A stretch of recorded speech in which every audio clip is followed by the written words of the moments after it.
ಕರ್ನಾಟಕ ಲೋಕಾಯುಕ್ತ ಕಲಬುರಗಿಯ ಅಧಿಕಾರಿಗಳು ಇಂದು ಸೇಡಂ ತಹಸೀಲ್ದಾರ್ ಕಚೇರಿಯಲ್ಲಿ ಸಾರ್ವಜನಿಕರಿಂದ ಅಹವಾಲು ಸ್ವೀಕರಿಸಿದರು. ಕರ್ನಾಟಕ ಲೋಕಾಯುಕ್ತ ಕಲಬುರಗಿ ಎಸ್ಪಿ ಬಿಕೆ ಉಮೇಶ್ ಮಾರ್ಗದರ್ಶನದಲ್ಲಿ ನಡೆದ ಕಾರ್ಯಕ್ರಮದಲ್ಲಿ ಸಾರ್ವಜನಿಕರು ಕಚೇರಿಗಳಿಗೆ ಬಂದಾಗ ಕೆಲಸಗಳು ಬೇಗ ಮಾಡಿಕೊಡಬೇಕೆಂದು ಅಧಿಕಾರಿಗಳಿಗೆ ಖಡಕ್ ಸೂಚನೆ ನೀಡಿದರು.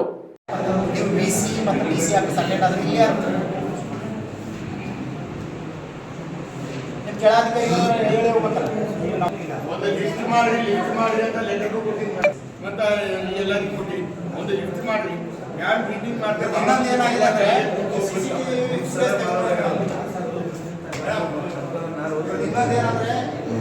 ಸಾರ್ವಜನಿಕರು 7 ಗಂಟೆಯಿಂದ 9 ಗಂಟೆ ತನಕ ಇರ್ತಾರೆ. ಅಂದರೆ ನೀವು CCTV ಫುಟೇಜ್ ತೆಗೆದು ನೋಡ್ರಿ, ಗೊತ್ತಾಗುತ್ತೆ ಇವ್ರದ್ದು ಎಂಥ ಆಡಳಿತ ಎಂಥದಿದೆ.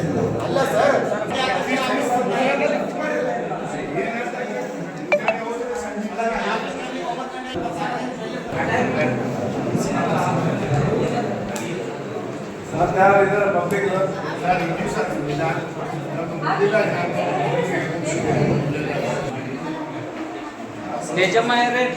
ಇದೇ ಸಂದರ್ಭದಲ್ಲಿ DYSP Geetha, inspector Rajashekhar, police Pradeep, Basavaraj, Anil, Siddaram, Hanumanth ಸಿಬ್ಬಂದಿಗಳು ಸೇರಿದಂತೆ ಅನೇಕ ಅಧಿಕಾರಿಗಳು ಉಪಸ್ಥಿತರಿದ್ದರು.